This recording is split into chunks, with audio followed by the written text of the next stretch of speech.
መጋቢት 21 ቀን 2018 ዓመተ ምህረት ላይ ሆነን ከዚህ ቀደም በዚህ ሳምንት በሀገራችን ምን ተፈጥሮ አለፈ ስንል ወደ ኋላ ተጉዘን ታሪክ ልንፈትሽ ነው።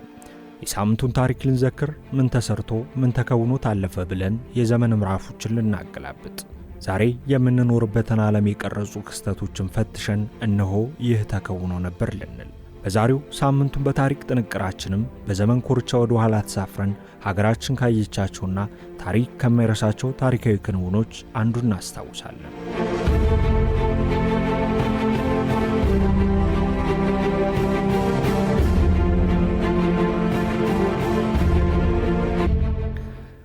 ከ94 ዓመታት በፊት በዚህ ሳምንት ንግሥተ ነገሥት ዘውዲቱ መጋቢት 24 ቀን 1922 ዓ.ም ከዚህ ዓለም በሞት ተለዩ።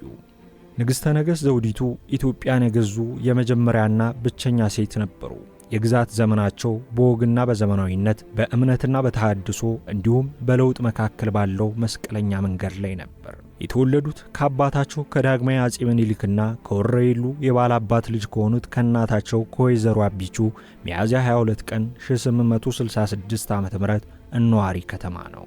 ዘውዲቱ ገና ልጅ እያሉ እናታቸውና አባታቸው ስለተፋቱ ያደጉት በአባታቸው ቤት ሲሆን ምኒልክ ከእቴጌ ጣይቱ ጋር ከተጋቡ በኋላ ዘውዲቱና እቴጌ ጣይቱ ተስማምተው ስለኖሩ ምኒልክም ዘውዲቱን የበለጠ እያቀረቧቸውና እየወደዷቸው መጡ።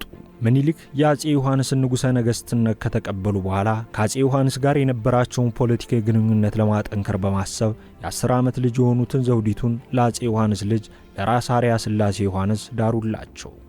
ከ2 ዓመት በኋላ ራስ አርያ ሥላሴ ሲሞቱ ዘውዲቱ ከመቀሌ ወደ አባታቸው ጋር ተመለሱ። በምኒልክና በአጼ ዮሐንስ መካከል መቃቃርና ግጭት ቢኖርም ዘውዲቱ በትዕግስትና በዘዴ ሁለቱን ወገን ሳያስቀይሙ በማቻቻል ስለያዟቸው ዘውዲቱ ወደ አባታቸው ወደ ሸዋ ሲመለሱ አጼ ዮሐንስ ለዘውዲቱ በነበራቸው ፍቅር የተነሳ በርካታ ቁጥር ያላቸውና ምርጥ የሆኑ ከብቶችን አስይዘው ልከዋቸዋል። ከዳግማዊ ምኒልክ መታመን በኋላ እቴጌ ጣይቱ የነበራቸውን የፖለቲካና የስልጣን መንገድ ለማመቻቸት በማሰብም ይመስላል ዘውዲቱ ንግሥተ ነገሥታት ከመባላቸው ከ6 ዓመት አስቀድመው የወንድማቸው የራስ ወሌ ቡጡን ልጅ ለሆኑት ለንጉሣዊ ቤተሰብና የጦር አዛዥ ለጉግሳ ወሌ ዳሩላቸው። ክሪስ ፕሩቲ የተባለው ጸሐፊ ስለ ራስ ጉግሳ ወሌ አስተያየት ሲሰጥ ብሩህ አእምሮ አላቸው ከሚባሉት ታላላቅ ሰዎች ውስጥ የሚመደብ ታዋቂ ገጣሚ፣ መጽሐፍትን ማንበብ የሚወድ ጠንቃቃና በአስተዋይነት የሚያስተዳድር በማለት ጽፏል። ጉግሳ ወሌም ከጋብቻው በኋላ የቤጌ ምድር የራስነት ማዕረግ አግኝተው የቤጌ ምድር ጠቅላይ ግዛት እንዲያስተዳድሩ ሹመት ተሰጥቷቸው ነበር። ዳግማዊ ምኒልክ በ1900 ዓመተ ምህረት መጨረሻ ላይ ታመው በነበረበት ወቅት ወይዘሮ ዘውዲቱ ንግሥት ከመሆናቸው በፊት ከእቴጌ ጣይቱ ጋር ሆነው አባታቸውን በማስታመም ላይ ነበሩ። ሆኖም የመንግስቱን የወራሽነት ስልጣን ከተሰጣቸው የእህታቸው የወይዘሮ ሸዋረጋ ምኒልክ ልጅ ከሆኑት ከልጅ ኢያሱ ጋር ባለመስማማታቸውና ልጅ ኢያሱም ዘውዲቱን የስልጣን ተቀናቃኛቸው አድርገው ስለወሰዷቸው እቴጌ ጣይቱንና ወይዘሮ ዘውዲቱን ከአዲስ አበባ ቤተ መንግስት አስወጧቸው። ዳግማዊ ምኒልክ ካረፉ በኋላ በህዝቡ ዘንድ ያለመረጋጋት እንዳይፈጠር በማሰብ መሞታቸው ለህዝብ ሳይገለጽ እንዲቆይ የካቢኔ ሚኒስትሮቻቸው ወሰኑ። በዚህም ምክንያት ዳግማዊ ምኒልክ አልጋቸው እንዲወርስ የተናዘዙላቸው ልጅ ኢያሱም በሞግዚታቸው በራስ ተሰማና በቤተ ክርስቲያን ሊቃውንት ምክር አማካይነት ዕድሜያቸው በሰል እስኪልና ከባለቤታቸው ጋር ያለው ጋብቻ በቤተ ክርስቲያን ሥርዓት መሠረት እስኪፈጸም ድረስ ንግሥናቸው ላልተወሰነ ጊዜ እንዲተላለፍ ተወሰነ። ይሁን እንጂ ልጅ ኢያሱ የተላለፈባቸውን ውሳኔ ችላ በማለት በራሳቸው መንገድ መጓዛቸው የሚያሳዩት ያልተረጋጋ ባህሪና ወደ እስልምናው ሃይማኖት ያደላሉ ተብለው የሚታሙ ስለነበር በመኳንንቱና በመሳፍንቱ ዘንድ ተግባራቸው ሁሉ አልተወደደላቸውም። ከጥቂት አስቸጋሪ ዓመታት በኋላም የመንግስት ምክር ቤቱ የኢትዮጵያ ኦርቶዶክስ ተዋሕዶ ቤተክርስቲያንና ሕዝቡም ተሰባስበው የዳግማዊ ምኒልክን የልጅ ልጅ የሆኑትን ልጅ ኢያሱን ከመንግስት ስልጣናቸው ሽሮ ካሰናበታቸው በኋላ ወይዘሮ ዘውዲቱ በግዞት ከነበሩበት ቦታ ወደ አዲስ አበባ ተጠሩ። ከዚህ በኋላ ወይዘሮ ዘውዲቱ ንግሥተ ነገሥታት ዘውዲቱ ተብለው በተወለዱ በ40 ዓመታቸው መስከረም 17 ቀን 1909 ዓ.ም የአባታቸውን ዙፋን እንዲወርሱ ተደረገ። በኋላም የካቲት 4 ቀን 1909 ዓ.ም አራዳ በሚገኘው በመናገሻ ቅዱስ ጊዮርጊስ ቤተክርስቲያን ከግብጽ በመጡት የኮፕቲክ ጳጳስ አቡነ ማቴዎስ እጅ ቅባ መንግሥት ተቀብለው ዘውድ ጫኑ።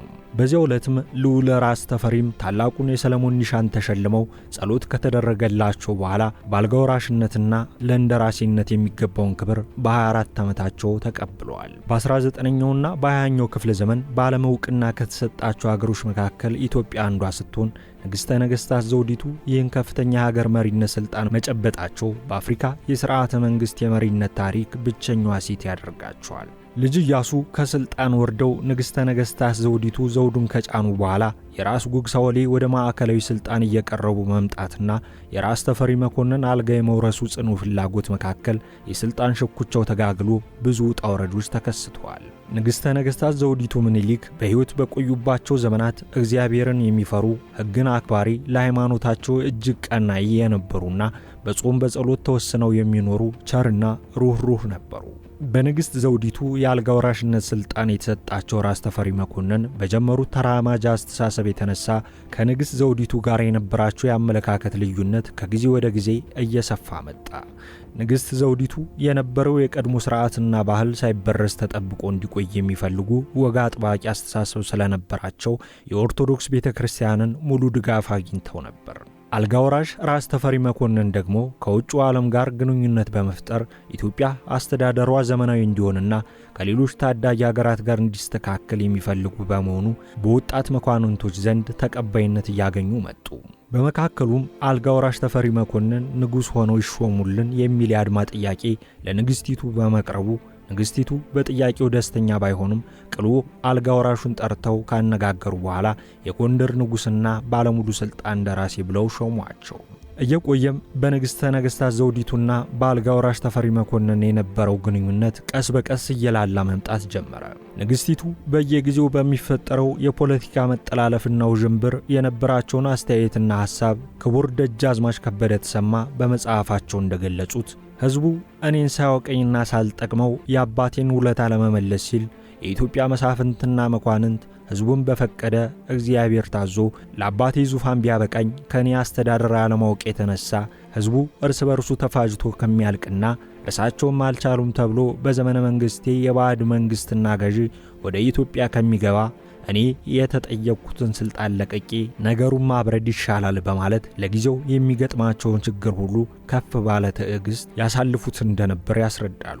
ራስ ተፈሪ መኮንንም ኢትዮጵያ የዓለም መንግሥታት ማኅበር አባል እንድትሆንና የባሪያ አሳዳሪ ሥርዓት እንዲወገድ ማድረግ ችሏል። ንግሥት ዘውዲቱም በተፈጠረው የሥልጣን ሽኩቻ ምክንያት ቀስ በቀስ ከሥልጣናቸው እንዲገለሉ በመደረጉ ፖለቲካውን ትተው ወደ ሃይማኖታቸው በማዘንበል ቤተ ክርስቲያናትንና ገዳማትን ማሰራት ጀመሩ።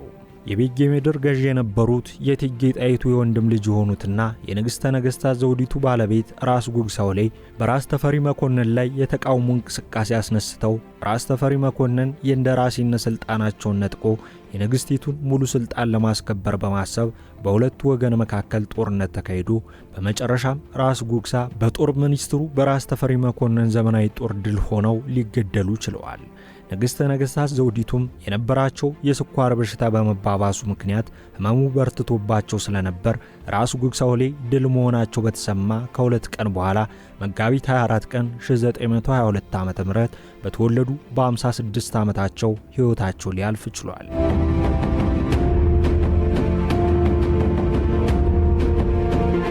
ንግሥተ ነገሥት ልጅ ስላልነበራቸው መሬታቸውንና ንብረታቸውን ልዕልት ተናኘ ወርቅ እንዲወርሱ ተደረገ። አልጋ ወራሽ ተፈሪ መኮንንም ንግሥቲቱ ካረፉ ከ7 ወራት በኋላ እሁድ ጥቅምት 23 ቀን 1923 ዓ.ም ቀዳማዊ ኃይለ ሥላሴ ንጉሠ ነገሥት ዘኢትዮጵያ ተብለው በንግሥቲቱ ዙፋን ተተክተው በትረ ሥልጣኑን ሙሉ ለሙሉ ተረክበው ነገሱ። ሳምንቱን በታሪክ በዛሬው መሰናዶ ንግሥተ ነገሥት ዘውዲቱ ከዚህ ዓለም በሞት የተለዩበትን ዕለት ምክንያት አድርጎ የሕይወት ዘመን ትዝታቸውን እንዲህ አስታወሰ።